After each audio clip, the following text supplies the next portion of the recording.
This Parsha podcast is dedicated in loving memory of Yehuda Goldman, Martin Yehuda ben Yosef. May his soul be elevated in heaven. It's a very significant week in the Parsha podcast universe. And the reason is because this week we have a double Parsha, Tazria and Metzora. And in the entire Torah cycle, there are 54 Parshios, and Tazria and Metzora are the 27th and 28th of 54 Parshios, respectively. That means we're exactly halfway. We're exactly at the midpoint of the 10th year of the Parsha podcast, and we're as close to year 11 as we are to year 9. And I have to admit that my mind's been spinning for a while already, thinking about what we're going to do next year. Every year we like to have a theme.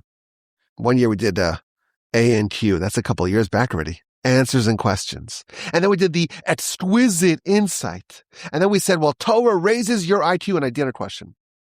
Dad, deep and deeper. Torah is your ID, an idea, and a dilemma. This year, of course, is Parsha Backstage. And the mind's been active, percolating for year 11. And I have a couple of ideas.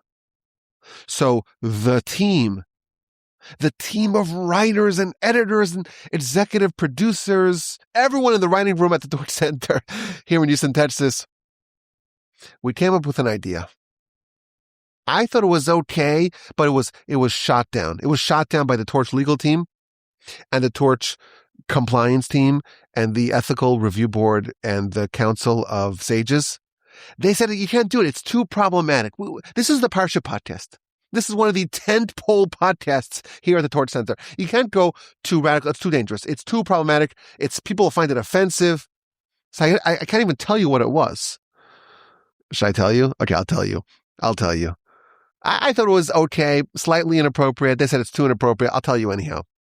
So the idea was we'll do like a lesson from the Parsha, but also like a story and also like a Dvar Torah. And we're trying to make it so interesting, to make it so enjoyable that people will want to come back every week. Make it almost like addictive. So the theme would be a lesson, a story, and a Dvar Torah, like LSD for short. I thought it was a good idea. But the legal team and compliance, everyone said, no, don't do it. It was shot down by the higher-ups. So what can I do? I don't want to get fired. These are some of the ideas that are percolating here at the Torch Center, in the writer's room, in the Parsha Podcast writer's room.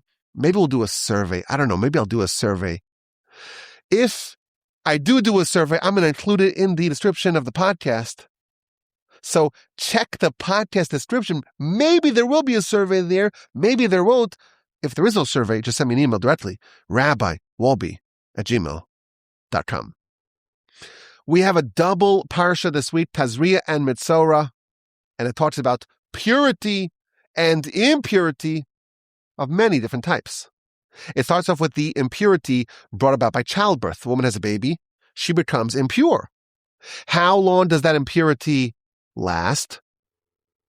It depends. If she had a baby boy, it's 7 days of impurity followed by 33 days of purity. And if she's a baby girl, it's doubled. 14 days of impurity, 66 days of purity. At the end of that period, the impurity is remediated. She brings sacrifices, including a sin offering, to the temple, and she gets purified. We're told, almost as an aside, that when there is a male, the circumcision happens on day 8. We knew that. Of course, Talmud tells us what new thing we learn from this verse. But why does childbirth spawn impurity? Why does a woman has a baby? It's the greatest mitzvah there is to bring human life to the world. Why does she have to bring a sin sacrifice? These are some of the questions that the commentaries and the sources asked. So one idea we read is that a woman in childbirth, apparently, it's less than a pleasant experience. And she may have said or thought things that are highly inappropriate due to the agony and the pain of childbirth. And that may have caused her to need to bring a sin sacrifice as an atonement. And regarding the impurity, there's a very powerful idea on a spiritual level. A woman prior to childbirth, well, she's pregnant, meaning within her, there's another human. There's another soul incorporated within her. And thus, the childbirth, while it is, of course, bringing a new life into the world, but from her perspective, if you just look at her person, that extra person was vacated from her. It's almost like Matzah Shabbos. Shabbos is over and the extra soul's drained away. It's a time of impurity. She had a double life within her, and she lost it. It's no longer in her domain, within her body. And whenever there's a reduction in life, whenever there's a reduction in holiness and vitality, whenever there's a reduction in the soul, necessarily there is an infusion of impurity. The definition of impurity, our sages tell us, is whatever fills the void, the vacuum that was previously inhabited by holiness. Very advanced ideas. But that's the first impurity of our Parsha, Tumas Yoledes, the impurity of a woman who gave birth. Following that, we have the impurity of tzaraas. Well, what's tzaraas? It's a physical manifestation of a spiritual disease. And that can appear in a person's body, their garments, or their home. The Talmud tells us that there are a variety of sins that can cause a person to be stricken with tzaraas. A sin blemishes the soul, and tzaraas is the physical manifestation of that spiritual blemish. And the Talmud lists 7 different sins that cause tzaraas. Lashon hara, evil talk, that's number 1. Murder, God forbid. Improper use of oaths. Improper conduct of promiscuity. Haughtiness, arrogance, hubris. Gezel, theft. And tzaraas, which means the narrowness of the eye, which means not to be generous, to be miserly. These are all sins. Talmud tells us from these 7 sins come the spiritual blemish that is manifested in the physical tzaraas that afflicts a person's body, their garments, or their home. The way these afflictions are manifested is by discoloration. Someone finds a splotch on their skin. It may be a sign of tzaraas. They need to summon the Kohen to diagnose it. And the Kohen has to know what colors to be on the lookout for. If it's just a suntan, or it's some lack of pigmentation, well, maybe it's not tzaraas. So there's different types. There's baheres, se'es, sapachas, and so on. Our sages tells us that there are 4 different shades of white that can result in tzaraas, or can be a sign of tzaraas. If it's as white as snow, it's a baheres. If it's slightly darker, it's as white as cleaned wool of a newborn sheep. That's called a se'es. If it's white like the limestone of the temple, then it's a sapachas derivative of baheres. And if it's slightly darker, like an ed's membrane, then it's a sapachas, a derivative of a se'es. And then, of course, there's the bohawk. You remember the bohawk? I would say it's very easy to remember this. You think of the bohawk, it sounds like a mohawk. Well, what's a mohawk? It's very unattractive, but it does not cause impurity. That's exactly what a bohawk is. It's like a mohawk. A person has a splotch on their skin. It's darker than an ed's membrane. It's darker than the darkest of the 4 tzaraas signs. It's called a bohawk. It's unattractive, but it does not render a person a Metzora. They do not have tzaraas. Now, how exactly do you identify the colors? You've seen the optical illusions. The same color looks completely different when it's contrasted with different surrounding colors. what color is the dress? I think it's white and gold. No, it's blue and black. Or if you have to choose paint colors and you look at them in isolation and they look the same, but you put them against each other, they put the little samples against each other, and then you could tell the difference. The contrast brings out the difference. So if you have a person with a swarthy complexion, then any white spot will have its whiteness amplified. So on its own, that white spot will never appear as white if the person has albinism versus if they have darker skin. So the Kohen needs to correctly identify the skin or the skin discoloration, the potential tzaraas, by compensating for the surrounding color. And what if it's not entirely white? It's a blend of white and red. It's got a tinge of red. Well, that's called a pasuach. And now recall, of course, there's 4 different types of tzaraas blemishes. And the blended reddish white in each one of these 4 different types of tzaraas, the one that's like snow, the one that's like wool, and the one that's like the temple's limestone, and the one that's like the edge membrane, each one of them, when they're blended with red, the white color has a different type of tinge to it. And our sources tell us, imagine 4 glasses of milk. One has 2 drops of blood in it, and one has 4 drops of blood in it, and one has 8, and one has 16. These are the 4 different types of blended tzaraas. The white with some red. Obviously, these are all very subtle differences in the color. All this has to go into the diagnosis. Now, color is not the only factor. There are other variables, like it has to be deeper than the skin. And there's the minimum size. It has to be the size of a gris, which is, for us, it's the size of a penny, but it has to be like a grid of 6 by 6 hairs size. And if there is this discoloration, that's not enough. There has to be some other factor to determine the diagnosis. In the discoloration, there has to be either whitened hairs or a mix of healthy flesh within the affliction, or it has to be spreading. And therefore, if the Kohen sees the discoloration, they could give really 3 different determinations. You are free to go, young man. This is not tzaraas. Maybe it's a bohawk, or maybe it's something else, but this is not tzaraas. Okay, crisis averted.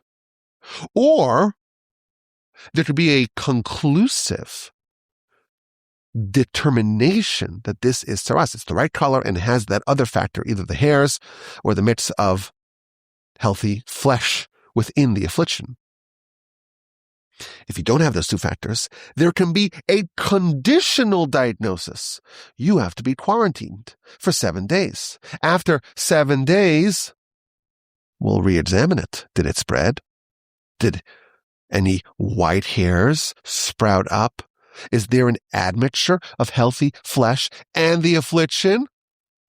If, following the 7 days of quarantine, those signs appear, then the conditional diagnosis is upgraded to a conclusive diagnosis. This person has tzaraas. They are a Metzora.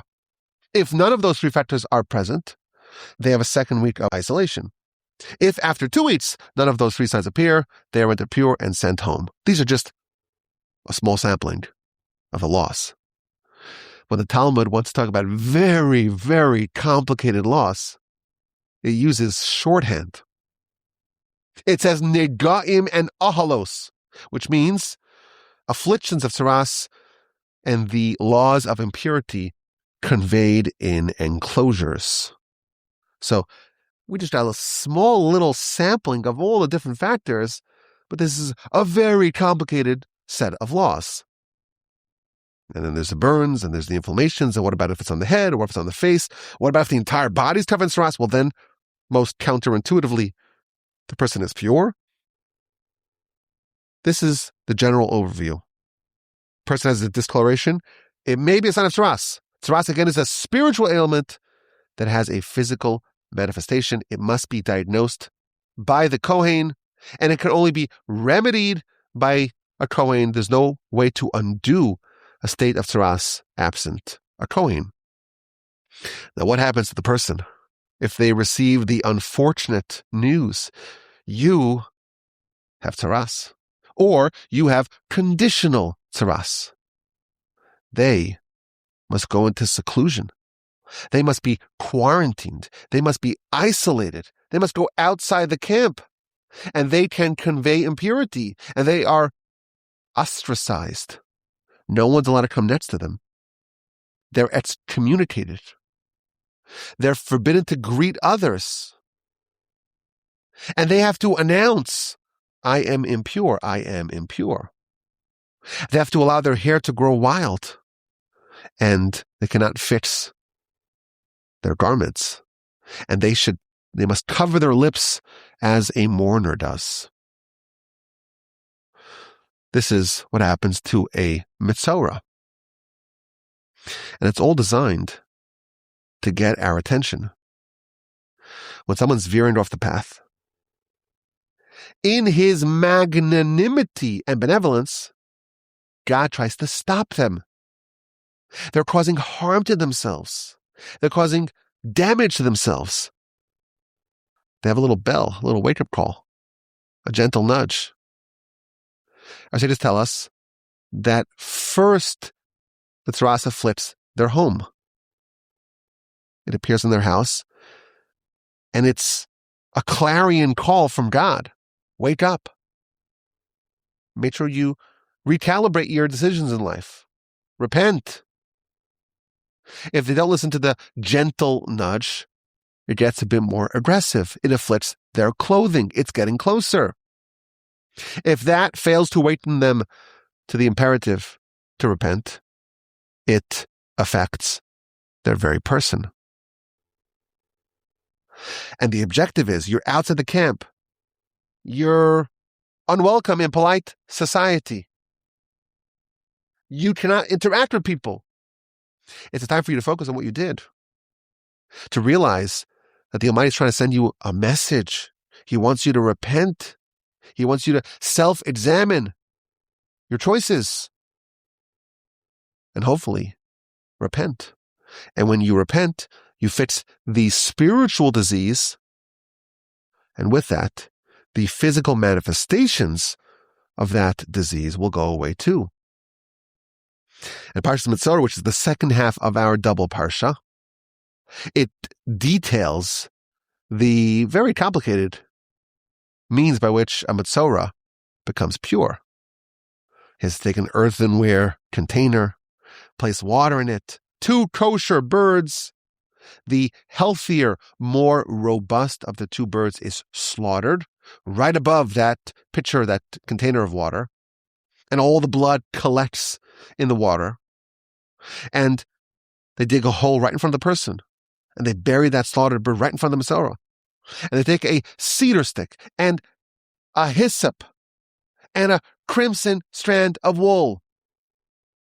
And there's lots of symbolism in all this. And they wrap these together with the living bird, and they dunk it in the water, the blood-infused water, and they sprinkle it on the Metzora 7 times, and they send away the bird. And that's not the end. Then it's time for a shave. Which hairs are being shaved? All of them. In the words of the Rambam, they are shaved like a cucumber. They cover every part of their body, not a single hair remains. And then they wash their clothing, they go to the mikvah, it's a brand new person coming out. And that's only the beginning of their purification process. They're still partially impure. They can go into the city, they don't have to stay outside the city, but this is the beginning of an 8-day process of purification. Even though they are pure to some extent, they can still convey impurity on some level. On the 7th day, they're shaved like a cucumber a second time. And their garments are washed a second time. And they go to the mikvah a second time. And then all the purity goes away. They bring the sacrifice on day 8. And they have concluded this long ordeal. It's a very interesting law. It's not something we're familiar with at all. And all the commentaries remind us this is a physical manifestation of an underlying spiritual blemish. When our nation is otherwise so elevated, so refined, so close to God, we have holiness that permeates the entire nation. We have the great benefit of receiving this divine wake-up call when we veer off the path.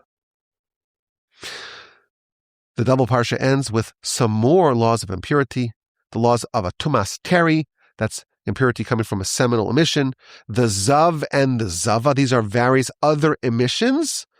It's not semen or menstruation, but it's other sorts of emissions from the genitalia, and lots of details, whole books of Talmud, but that's how the double Parsha ends. A lot to talk about. Let's go backstage. You're going to hear something that you never heard before. Well, maybe you have heard of it. But it's new. Some of y'all are listening to the catalog, the Rabbi Wolbe catalog. There's a lot to listen to. And you're like, oh, that sounds familiar. This is new. Never spoke about this. The Parsha begins with impurity brought about by childbirth. And there's a fascinating first comment in Rashi. And Rashi talks about the juxtaposition of the end of last week's Parsha to the beginning of this week's Parsha. Last week, the very end of Parshas Shemini, it's laws of the animals. Which animals are kosher? Which animals are not kosher? Which animals convey impurity? And so on. So we have the purity and the impurity of animals. That's last week. And our Parsha begins with the purity and impurity of people. Why do the animals go before the people? That's Rashi's question. So Rashi's answer, it's a quote from a midrash. This is not the first time that animals preceded people. Read Genesis. Man is all the way at the very end. Just as was true in Genesis, that the creation of animals preceded the creation of people, so too, when it talks about the Torah, the laws, the purity and impurity, the protocol of animals and people, animals come first. That's what Rashi says. And everyone's trying to figure out what exactly is the message over here. Oh, we have a precedent. Animals first. Animals first? No, humans first. Well, in Genesis, animals went first. So too over here, when it talks about the Torah, the laws of animals and humans, animals go first. Everyone's trying to figure out what exactly this means. And there's an obvious question, or a glaring question. We have the question, why does the laws of purity and impurity of animals come first? And the answer is, well, because the creation of animals came before the creation of people. But that just changes the question. Why indeed were animals created before people? Man should have been the first one to be created, and then the laws of man should be first. So there's a fascinating idea that the Talmud tells us. The Talmud actually asks this question. Why was man the last one to be created in Genesis? And the Talmud gives 4 answers. And if you look at these 4 answers, it shouldn't extend to our subject matter. The first answer the Talmud tells us, well, man had to be created last, because suppose man was created first or at some earlier point in Genesis. Then the heritage would say, oh, God created this on Wednesday and Thursday and Friday and so on. After the creation of man, man helped him. The heritage would say, oh, man's been around since Sunday, right? Everything that happened after the creation of man, well, then man chipped in. Man partnered with God. Man's the co-creator. To dispel that, man's created last. First answer. Second answer. Man has a predisposition towards haughtiness. And if you want to stamp out haughtiness, you tell a human, you know what came before you? You know what preceded you? The bug, the gnat, the lowly gnat preceded you. Don't be so haughty. A second idea. A third idea, to juxtapose the creation of man to Shabbos, to enter into mitzvah right away. A fourth idea. Man is the goal of creation. So first you build the arena, and only then do you have the game. First, the set is constructed, and only then do we have the feature presentation. These are four reasons that the Talmud tells us why man was created after the animals. But why should that extend to the delineation of the laws of the Torah, of the purity and impurity of animals versus men? Just because the animals were created for these four reasons before man doesn't mean that their laws should necessarily be told before the laws of man. Isn't the Torah, after all, for us? Shouldn't we have precedence? So here's the idea. There's another reason, our sages tell us, why man was created after the animals. This is what I don't think you've heard before. I don't think I've ever spoken about this before. It comes from the Zohar. There's a very, intriguing statement in Genesis. Right before the creation of man. Na'aseh Adam, let us make man. Not let me make man, I make man. Let us make man. That is a problem. Only God created man. Why is God saying, let us make man? So, of course, Rashi says, well, God is consulting with the angels. And this is teaching us God's humility. The Zohar says something else. Let us create man. God's speaking to all the animals. Why? Because how was man constructed? The creation of man is to put together into one thing all the different forces found in all the different animals. Man is an amalgamation of all the animals. And therefore, the verse is telling us, let us, meaning all the previous creations, let us all gather together. And everyone's going to contribute something. And of course, God will contribute something as well, as it were. Let all of us come together to create man. And therefore, man had to come last. Because the creation of man is built upon the creation of all the things that preceded man. Very interesting idea. What is man made of? The answer is lots and lots and lots of different things. All the things that preceded man. Within every person, a brand new idea. There are the forces and the powers and the abilities and the inclinations and the temperaments and the character of all the creatures that were created prior with a little dash of divine holiness. So the angels created on day 2. There's a little mini angel within man. That's the soul.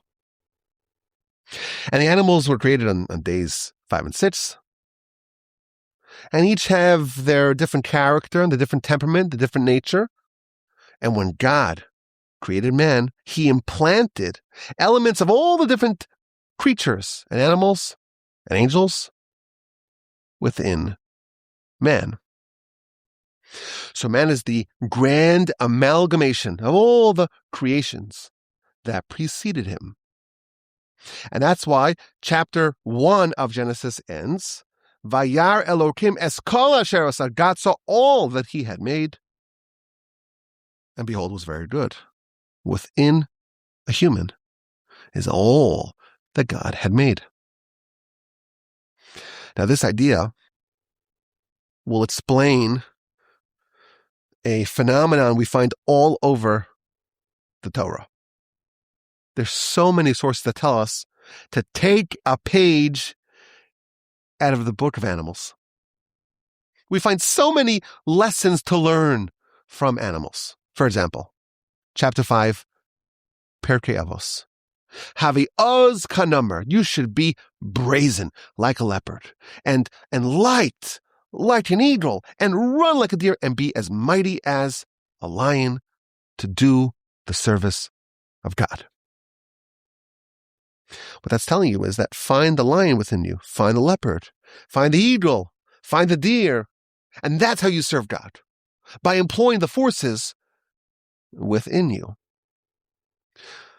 The Talmud, very famous Talmud, Book of Eruvin, page 100b, says the Talmud, if the Torah was never given, we could have learned a lot of lessons from the animals.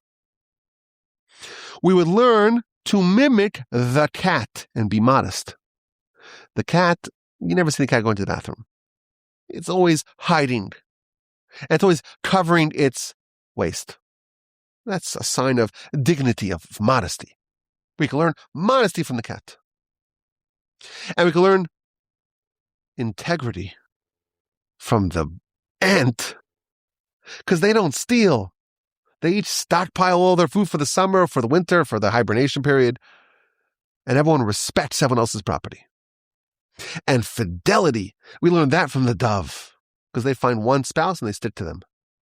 Oh, and the rooster has proper mating etiquette.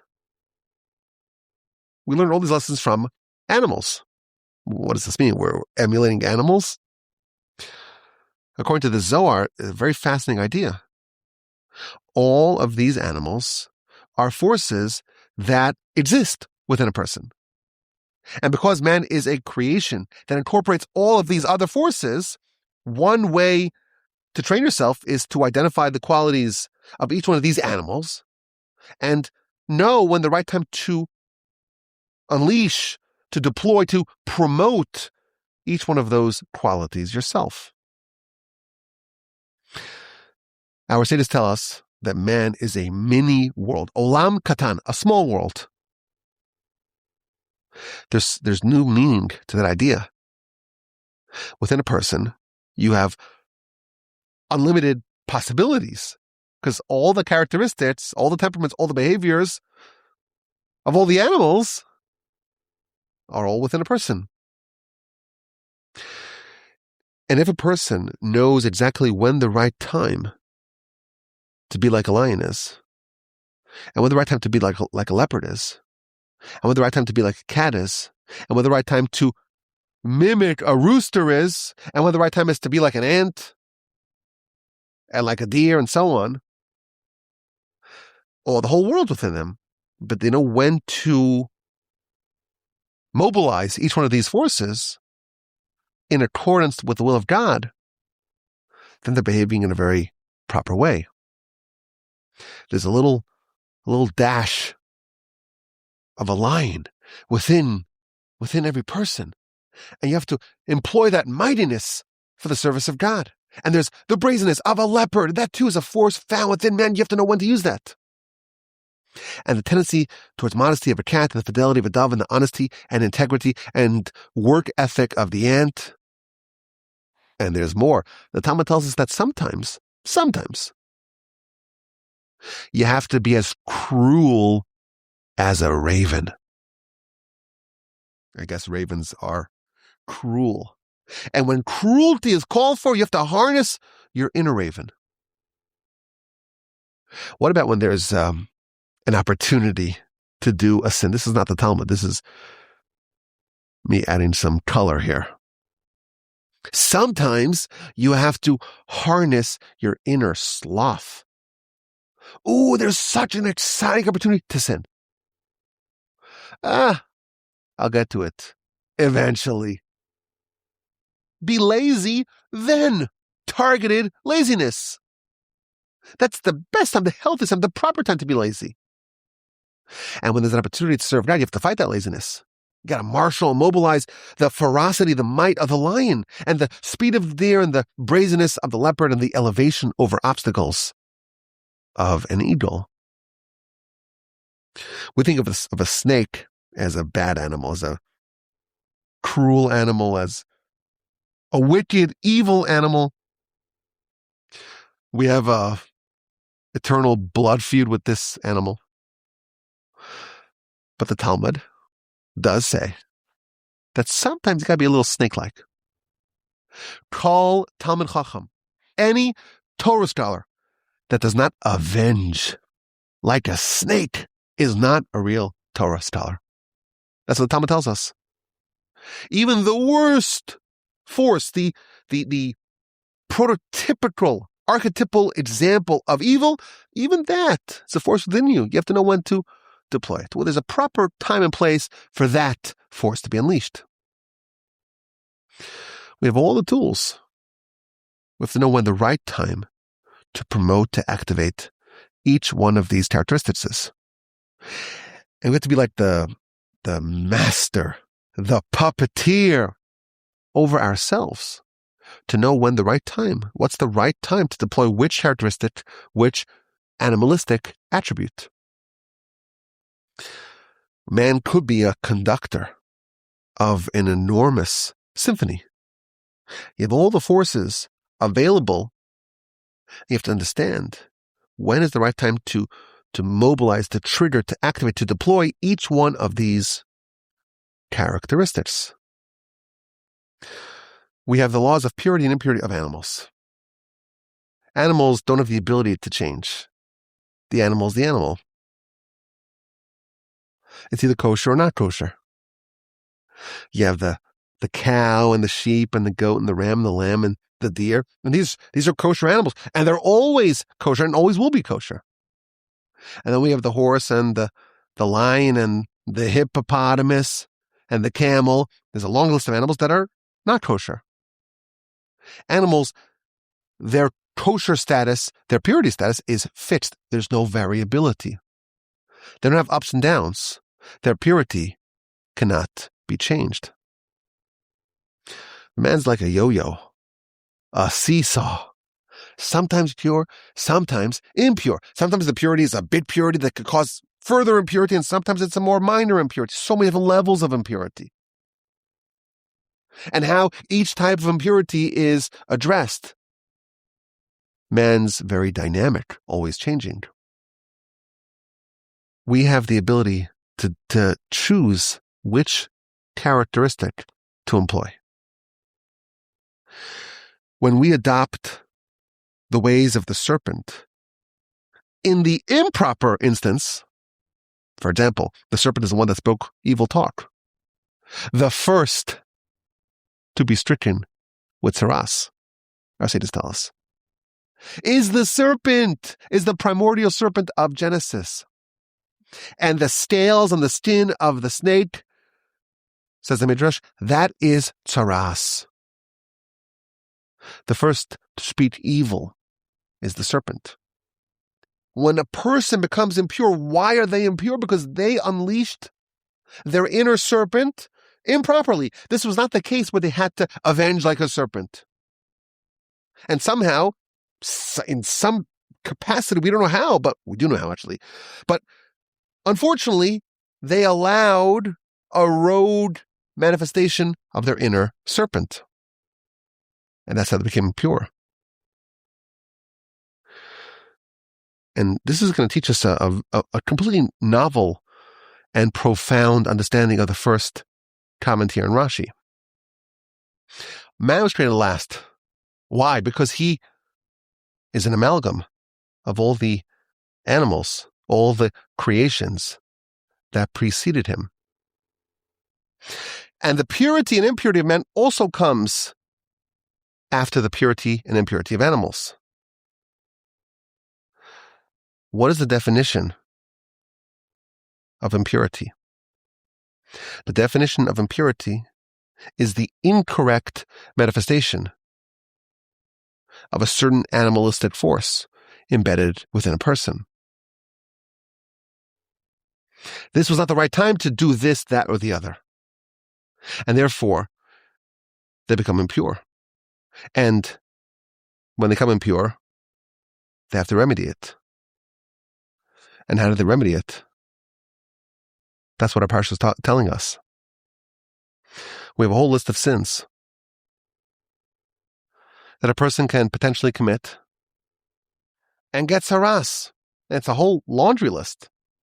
Evil talk and murder and improper oaths and promiscuity and arrogance and theft and narrowness of the eyes. These are manifestations of a person not living up to their highest ideals, not, as it were, embracing the better animals of their nature. They're improperly directing their character. Or more precisely, they are not the conductor. Someone else, something else is. We call that the Yetzirah. There are people that the Yetzirah decides which animals, which forces to promote. So when they should be sloth-like and lazy, they're awake and alive and passionate like a lion.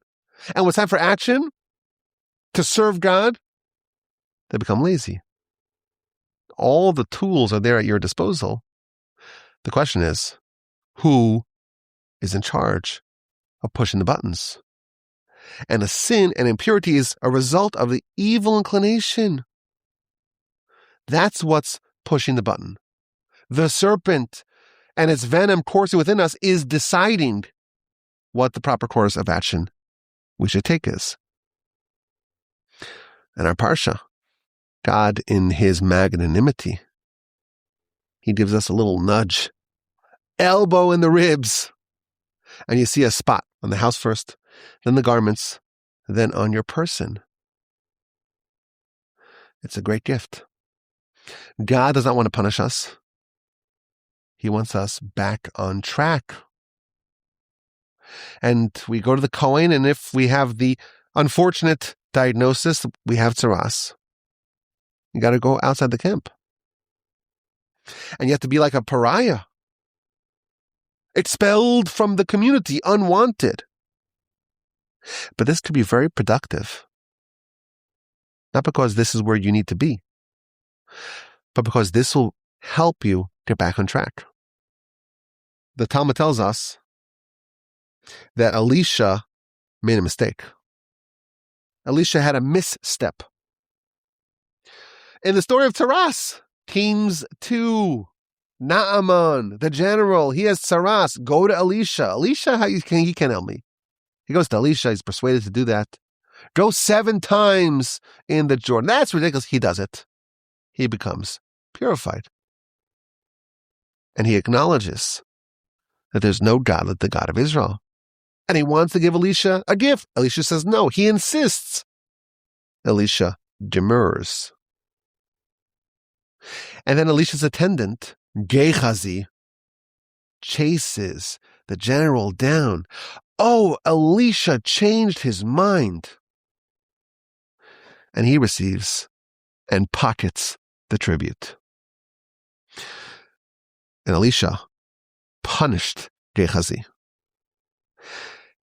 And he condemned him to lose his portion of the world to come.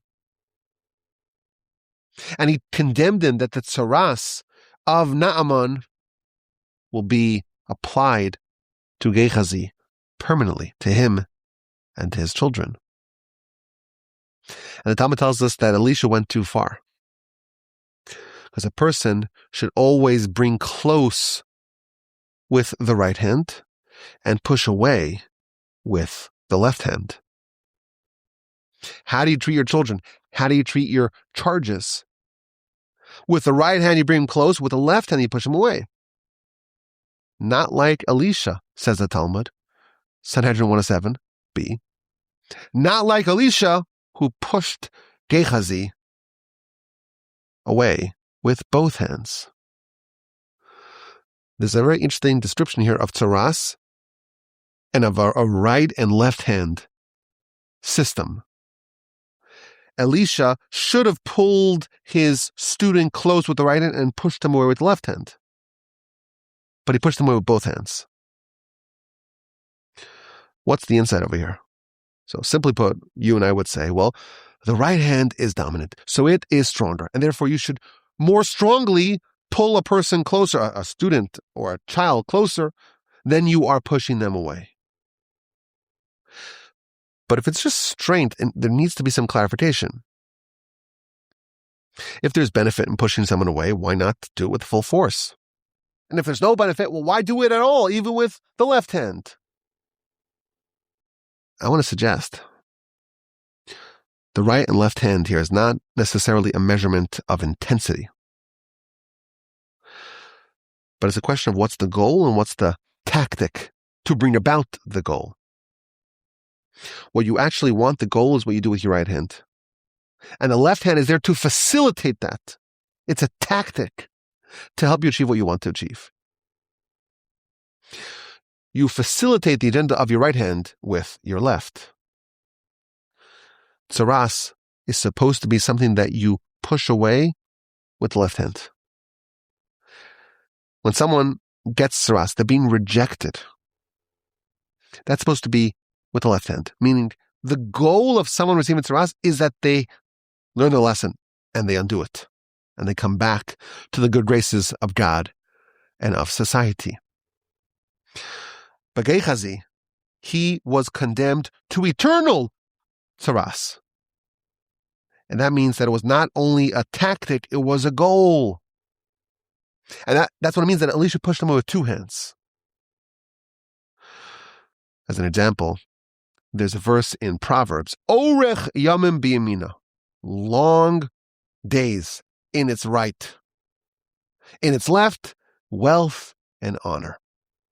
This is a description of Torah. Torah brings you long days and wealth and honor. And the Talmud explains that really the goal of Torah is the spiritual. But sometimes you need the physical, the material, to facilitate the spiritual. And therefore, long days, eternal days, that's the goal of Torah. That's the right. And to facilitate it, you have the wealth and the honor. Tzaraas is supposed to be a left-handed experience. It's there to wake us up. When Elisha did it permanently, he transformed a tactic into an end goal. I think there's some profound takeaways. Firstly, this general idea that we have all the forces at our disposal. Everything came together to make man. So a person can channel their inner lion or their inner sloth or their inner cat or their inner rooster or their inner donkey or their inner horse or their inner snake. And when a person's behaving properly, guided by the Torah, they know exactly when is the right time to push which button. And here we see a concept that when you're able to push the buttons, you're not just acting impulsively or instinctively, but you know, this is a right-hand goal, this is a left-hand goal. This is an end goal, this is a facilitatory goal. What the Torah wants of us is to have such mastery over ourselves and to have the Torah guiding us in every step that we take. And to be able to know exactly what the right thing to do at every given point in time. We see almost both of these ideas coming together. There's a very famous comment in Rambam where he talks about bad character. And he says, this is where he talks about the golden mean, the golden middle, which people, of course, misinterpret. What the Rambam is saying is that you should not be pulled to either way, because you should use your mind to know which characteristic is appropriate at which time. If a person has an inclination towards one or the other, that means that the inclination may determine their behavior, not their intellect. The golden middle means that you're not pulled to either way, you're in charge, you have total self-control, and therefore you have to think and logically and guided by the Torah know how to behave. But he gives some examples of character traits that he should never use. You should never be haughty. He gives a whole bunch of sources why you should never be haughty. And then he says, you should never be angry. But sometimes, when you want to redirect a child because they're behaving improperly, then you feign anger. It's not real anger, it's fake anger. You don't actually feel all hot-headed inside. You don't feel this burning temper inside, but you pretend for the pedagogical goal. Both of our ideas are coming together. Number one, the ability to have all the different characteristics are within us. But our objective is to not be drawn by any external force, not by the tzaraas, but rather by our understanding of what's appropriate. That's what should guide our behavior. We should not have any impulsive behavior. It should all be a result of what's the right thing at the right time. And sometimes there is a secondary goal or a tactic that can be used. You feign anger to achieve a certain end. When a child is behaving improperly, you want to reset them. And that's a left-handed goal. You want to pull them close with the right hand, push them with the left. But the truth is, in our life, there are full of resets. Tzaraas is the highest level reset. Someone's behaving improperly. And there's a whole long list of sins. It could be a lot of different things. But the Almighty, in His magnanimity, is saying to us, I'm going to give you some left-handed treatment. I don't want you to be outside with a long haircut and be ostracized from the community and have to act like a mourner and not get into close contact with any other person. That's not what God wants. But we're heading down a dark path. We're impure. And we have to gather ourselves back together. We need some left-handed treatment. That's tzaraas. Even though tzaraas today is not found, the idea that when we head off the rails, sometimes, if we are fortunate, God will redirect us. And the tzaraas can be viewed as the most inconvenient thing in the world. Could you imagine? It's going to take a week, plus a second week, plus we get the diagnosis, and then who knows how long until the tzaraas goes away. And then the whole process, a whole week of process, shaved, bald like a cucumber. It takes over your whole life. But really, it's a blessing. God loves us. A, because He pulls us close, and B, because He pushes us away with the left hand. Because He sees we're heading down a bad path. He redirects us. We don't have the privilege of this high level of redirection. But every single day, we are capable of receiving messages, redirects, resets from God. We have the ability to be amazing, to be loftier than the angels. We have tools that the angels don't have. We have all the tools. We could be anything. We have all the tools within us. We have all the abilities within us. We're a small, mini world. When these forces are used incorrectly, that's impurity. But when we decide, when the angel within us decides which forces to unleash at which time, we're in control, and we know exactly what to do in every situation. That's the definition of holiness. But when these forces go awry, when they run amok, when the tzaraas is given the right to determine how these forces play out, then we have impurity. And if we're lucky, we'll receive a healthy left-handed reset. What a fascinating Parsha. I love it. It's Leviticus. A lot of people say, wake me up when Leviticus ends. I need some more drama, more stories. You study it. You find the drama. You find the stories. You find the lessons. You find the insights. Have yourself a wonderful day. I'm already so excited because I'm thinking already about next year, year 11. But right now we have to concentrate on year 10. We're in the Torch Center in Houston, Texas. It's the Parsha Podcast. My name is Yaakov Wolbe. Why have you not emailed me yet? I'm hitting refresh on my inbox right now. Send me an email. Have a wonderful day. Have a sensational, fantastic, splendid rest of your week. And an amazing, terrific, splendid, magnificent, majestic, marvelous Shabbos upcoming. And please God, we'll talk to you again next week. The email address is rabbiwolbe@gmail.com.